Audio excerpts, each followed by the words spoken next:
Hey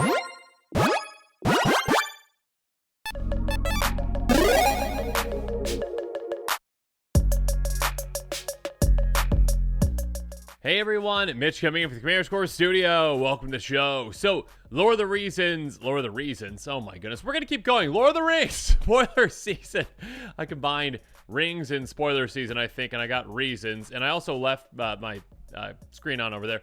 Lots of things are going great already on this episode, and yeah, a really exciting spoiler season has begun today with Lord of the Rings, and some really exciting spoilers, including Gandalf the White is finally here, and oh my goodness, is this a gross commander. A 4/5 Avatar Wizard with Flash that costs 3 white. Didn't expect to see Avatar Wizard, although we've seen another Gandalf. I don't think that was an Avatar Wizard. I could be wrong. I don't know. Anyways, you may cast legendary spells and artifact spells as though they had Flash. So, Vedalken Ori for very specific things. Kind of like that one mirror, Galvanizer? Whichever the one of the mirrors essentially gives your artifacts Flash. Nice, that plus also for legendaries too.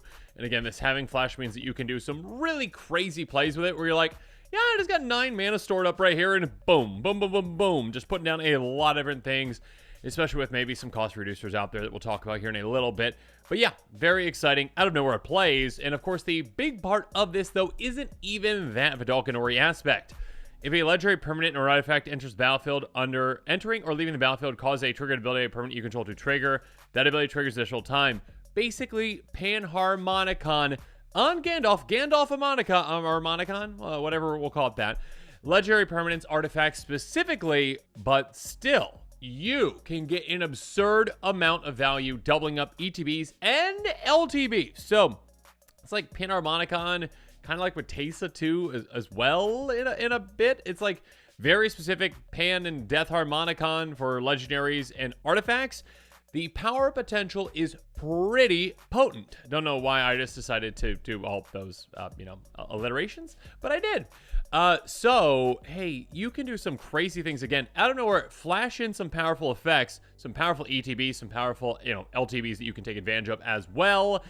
And, yeah, double it up. And, of course, there's other cards that can help you double it up. There's other ways that you can maybe bring that card back in your hand, replay it. There's ways that you can, well, blink. You've got plenty of blink spells being Cloud Shift, Ephemerate, all those kinds of cards you've got easy access to. So for at least, those artifact, maybe creatures or, legendary creatures that might have some ETBs, you can really, really take advantage of those in some really massive ways. And again, I do say ETBs, but I also mean LTBs as well. Yeah, although this is a monocolored commander, this has a lot of potential. And of course, for just other artifact-centric decks that, I mean legendary decks too as well, I guess. Either legendary matters or artifact matters decks out there, this can be a key piece for them as well. So it's going to be great in the 99, and of course a very powerful mono white commander as well. So yeah, if you're excited to build around this one like I am, make sure you check out that card list link in the description below. On this episode, like my other quick takes, I'm going to take you through budget buys, cards that are less than $1, and then pricier picks as well, cards that are more than $1.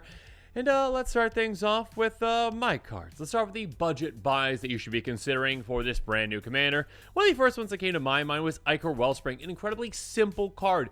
Very simple. 2 mana. Hey, okay, 2 mana. Cool. What do you get for that? You get an artifact that just enters the battlefield. It's going to have you draw a card. Oh, and by the way, if it's in the grave from the battlefield, you also draw a card. So, hey, this doubles up on both ends. This doubles up when it ETBs. For 2 mana, you are drawing 2 cards. Eat your heart out, Divination. Because again, with your commander, you can just flash this at instant speed whenever you want, essentially. For just 2 mana, draw 2. And of course, if you've got a way to sacrifice it, a way to destroy it, draw 2 again. So yeah, this can be absolutely huge. And yeah, there's blink effects as well. You can really take advantage of that too. Next up, Psalm Simulacrum. Sad Robot is going to be very happy to be in this deck. A 2/2 Golem, artifact creature. Again, it is an artifact that costs 4 ETBs. Search life for a basic, put into play tapped. Then shuffle. When it dies, draw a card. So again, like Ichor Wellspring, on both ends, you are getting value. That ETB is going to be doubled up. You get 2 lands for the price of this 1 creature. Again, basically, explosive vegetation, essentially, right? But yeah, on a Sad Robot. That then you can, have die at some point, through combat, through sacrificing, etc., etc. And then when it does, you draw 2. So that is a lot of value, again, packed into this one very, very sad package. Sorry, Sad Robot, you're not going to stick around for very long on the battlefield. Moving on. If you are going to go more legendary tribal, you could do that as well. I mean, I guess this could be considered for either. And a Fenza Kentry Spirit is a great legendary creature to consider for this kind of attack. 2/2, whenever another non-token creature is battlefield under control, you bolster 1. Which again means that you're going to be bolstering 2, thanks to your commander doubling that up. Again, this is obviously legendary, so it says, yeah, let's double that up. Let's bolster 1 twice. I was going to say bolster 2, but that's a different thing. So bolster 1 twice. And again, as a reminder, bolster means that you get a creature with the least toughness among creatures you control, get a counter on it. So that happens twice, which can be quite nice. Can pump your army a lot throughout the game. Moving on, another great ETB that you can consider is Angel of the Ruins. It's an artifact. It's a creature. It's an angel. 5/7 flyer ETBs, exile up to 2 target artifacts and or enchantments. That's already a lot of value for 7 mana, and also you can plain cycle this away if you need to. It's already a lot of value for 7 mana, though. Permanently get rid of 2 pesky things. But now with this ETBs, again, in combination with your commander, which can come out of nowhere because you can flash it in. Hey, let's exile 4 things. That is a ton, basically like a mini board wipe. And again, one that can be used and to be used with any kind of blink effects. And then speaking of that, Spine of Ishtar is a great one as well. ETBs destroy target permanent, so any permanent on the battlefield, doesn't matter what it is, get rid of it. Even lands, yeah. So Gaia's Cradle's over there. Sorry, goodbye, Gaia's Cradle. Yeah, the land destruction's not really that friendly of a thing, but if it's Gaia's Cradle, go for it. Yeah, that's not a nice land. So this is going to destroy 2 permanents now when it ETBs, and also, hey, if this is ever dealt with, or if you sacrifice it, it's going to put a grave from the battlefield, return it back to its owner's hands, and you can do it again. So again, this one can repeat, itself outside of just blink effects as well. But of course, blink effects might be a little bit cheaper way to actually do that. Moving on, when it comes to cheaper, let's just cheat things out, though, actually, with Oswald Fiddlebender. I like bringing this version up because, actually, it's the only one I can bring up in the budget buys, because this one is 51 cents. The other versions are like $3, so yeah, save a lot of money with certain alternative versions. 2/2, Gnome Artificer. Pay a single white tap, sacrifice an artifact. Go get an artifact equal to the mana value +1 of sacrifice artifact, put it right on the battlefield, then shuffle. Activate on sorcery. So again, with those like Ichor Wellspring type cards, those Spine of Ishtar's, the sad robots, about to say sad simulacrum, basically the exact same thing. Sacrifice those, go get something a little bit bigger, and then get that into play for free on top of getting that sacrifice, trigger on that death trigger essentially, or that leave the battlefield trigger, whatever you want to call it. Your commander is going to double that up. This is a great way to tutor out. It's a great toolbox for your deck, and again, one that can go get you perfect ETBs, perfect LTBs when you need them. Next up, Foundry Inspector. This one is huge, and there's other cards like this that can absolutely do a ton of work for you. I mean, like Helm of Awakening, Semblance Anvil, any kind of cost-reducing effects for you can be great, especially if you go really heavy in artifacts. Artifact spells cost 1 to cast. Again, artifacts are the easiest ways to use and abuse this kind of effect, because artifacts, well, most of them, do not have anything except for generic mana in their cost. So you can reduce that cost down to probably nothing, essentially, at a certain point. And yeah, there are probably some ways to easily go infinite when you reduce down enough. So have fun with that. Next up, Hero's Podium. Each legendary creature you control gets +1 for each other legendary creature you control. That is really nice. Again, if you are going, more legendary permanents, legendary focus, legendary creatures, you definitely use this. So this can be absolutely huge. It's a giant anthem effect for your legendaries. Even your commander can be hit really hard. And of course, you can really play with combat math by, flashing in a legendary creature as well. On top of that, you can utilize this for, some card advantage as well. Get some legendaries off the top of your library by paying into that. Have fun. Regardless, again, just a great anthem effect that, again, keep in mind that you can actually just flash this in. Your opponents are blocking, and they're like, I've got him! Ha-ha! And you're like, flash in for 5 mana. My creatures are +5/+5 now. Goodbye. So have fun with that. Next up, Mirrorworks. I didn't realize that this one actually, this new version, I guess it's been around for a little while, is actually budget friendly, which is fantastic. I forgot that this one actually got reprinted. Whenever there's a non-token artifact enters the battlefield under control, you may pay 2. If you do, create a token that's copy of that artifact. Hey, let's double this up. Let's pay that 2, and let's double up the ETB that we are getting from a lot of our artifacts just for paying 2. If I double, it's like 4, right? So if you have like an Ichor Wellspring that costs you 2 mana, unless you have Foundry Inspector in those, let's just assume you don't though. 2 mana for your Ichor Wellspring, right? It's gonna be drawing you 2. You're gonna be paying an extra 2 to get a second copy of that, which you will then draw 2 more. So yeah, this can provide you an absurd amount of value throughout the game. Oh my goodness, I love that I saved this one for last in the budget buys.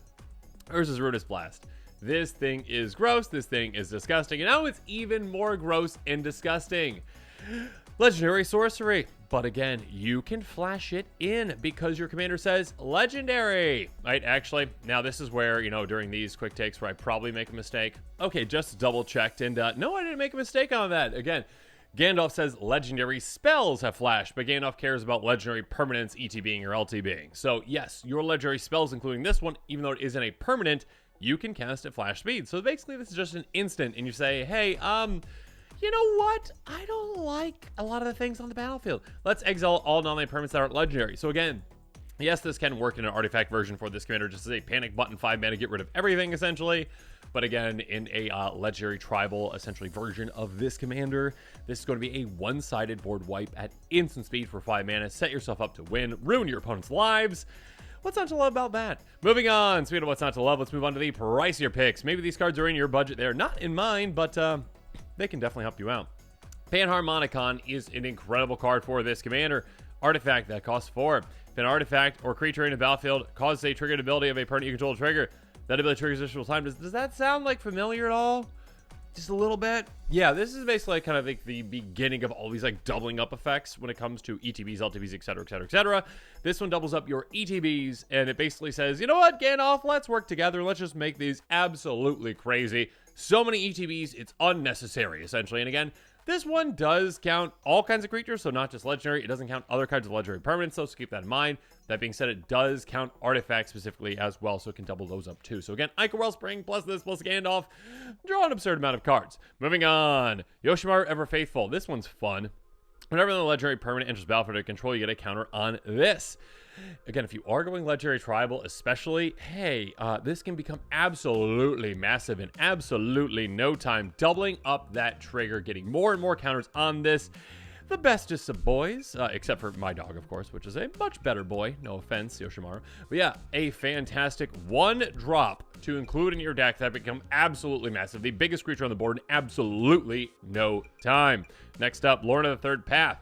This is a great card. Wizards, I don't know what they were thinking when they made this. They're like, yeah, it's a card. Okay, good. Oh, Reclamation Sage plus a lot. 2/1, Human Artificer with Vigilance. ETB, store up to 1 target artifact or enchantment. Nice. So now we're going to be doing that twice, thanks to our commander. On top of that, tap you and target opponent, draw a card. You can wheel and deal with this. You can say, you know what? We're buddies, right? Yeah, you don't attack me, I don't attack you. Okay, cool. All right, you draw a card, I draw a card. Yay, everyone wins, except for those 2 other players. Yay, everyone wins. Let's destroy them. That's basically what you do when you play this card. Anyways, it's legendary. Next up, Preston the Vanisher, yet another legendary.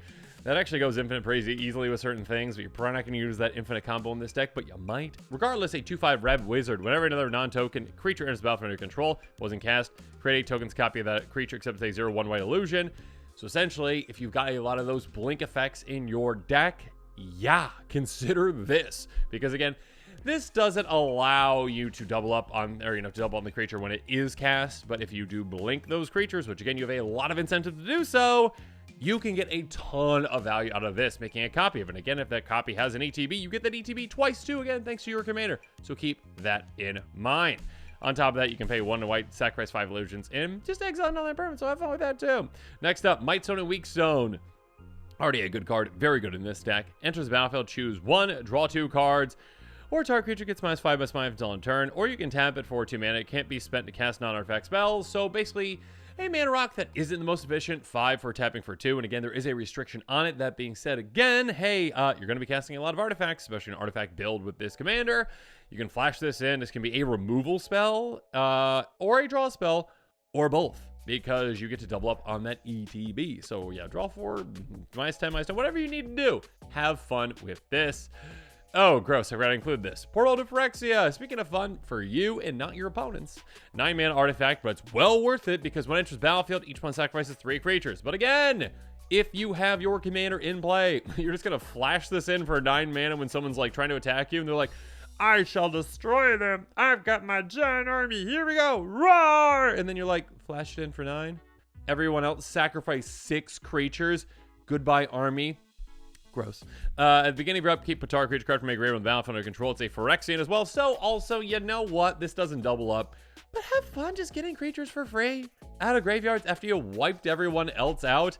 Again, let's just consider, or let's just assume, I guess I should say, that every opponent has 6 creatures. This is 9 mana. Remove 18 creatures from play. Is that math right? Basically, if you have all your opponents, I think. And that doubles up. So gross. And then steal things. So yeah, make a lot of friends with a card like this. Speaking of making friends, they're going to absolutely despise you and the value that you get when you have Skull Clamp and play with this commander.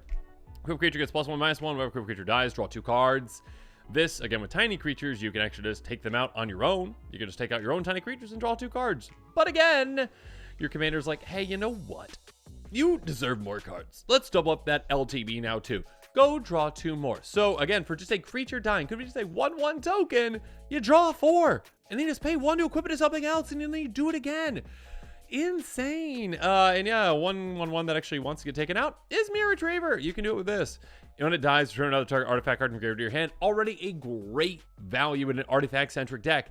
That being said, it's even more value again because the LTB on this gets doubled thanks to your commander. So you're like, hey, let's bring back 2 things. And maybe you got something else that can bring this back, like a Scrap Trawler that can help with that too. Gross. Just keep getting more and more value out of all your artifacts, getting them back, churning them out. Have fun. Oh, goodness, I forgot to include this one too. Owl the Dawn Sky. The Dawn Sky. There we go. 5/4 Flying Vigilant Dragon Spirit. When it dies, choose 1. Look at the top 7. You get any number of non-land permanents with total mana value 4 or less from them on the battlefield, but the rest of them on your library in random order. Or you get 2 counters on each permanent you control that's a creature vehicle. Either way, you're getting a lot of value. And again, you are doubling this death trigger up as well. And then, of course, a very famous death trigger. Hey, Wormcoil Engine, let's end things with you. A 6/6 Phyrexian Ward Death Touch and Lifelink. When it dies, you get a 3/3 Death Touch and a 3/3 of Lifelink. But again, thanks to your commander, let's double that up so you get 2 3/3s and 2 3/3s with Lifelink and Death Touch. And yeah, you're just basically getting even more power than you already had. 4 bodies for the price of 1. 12 power across them and some Death Touching and some Lifelinking. Good luck to your opponents. Yeah, this commander has a lot of potential. Again, it is going to be a great card in the 99 of Legendary Tribal decks. It's going to be a great card in the 99 of Artifact decks as well. Again, giving them Flash, doubling up ETBs. There's a lot of potential for this. Of course, as a commander, some pretty gross and exciting things that you can do. Again, basically a Panharmonicon/Death Harmonicon commander for your artifacts and legendary permanents. You can focus on one, you can focus on the other. It can be a mix of both. It's a lot of gross things you can do with Gandalf. So yeah, let me know in the comments what your thoughts are on this one. Again, if you are interested in this commander, make sure you consider picking up some of those cards in the card list link below, because again, when a new commander like this one is spoiled, sometimes cards go up in price that work well with it. And yeah, make sure you're staying tuned to this channel for more exciting quick takes and spoilers coming up. And as always, thanks again and have a good one. This show and episodes like this one are possible thanks to viewers like you. If you're looking for an easy way to help support this show, make sure that you like, share, and subscribe. Also, hit that bell notification icon so you don't miss any new episodes. You can also go check out our playmats and other merchandise at thecommandersquarters.com. We also have a ton of brand new t-shirt designs in stock, so make sure you check out those as well. Another easy way to support this show is with our TCG Player affiliate links. So whether you're buying a deck or individual cards, you can use this general link right here or one in the description. And the final way that you can support this show is by supporting us directly by becoming a patron. There are many benefits to being a patron, and I truly couldn't do this without all of their support.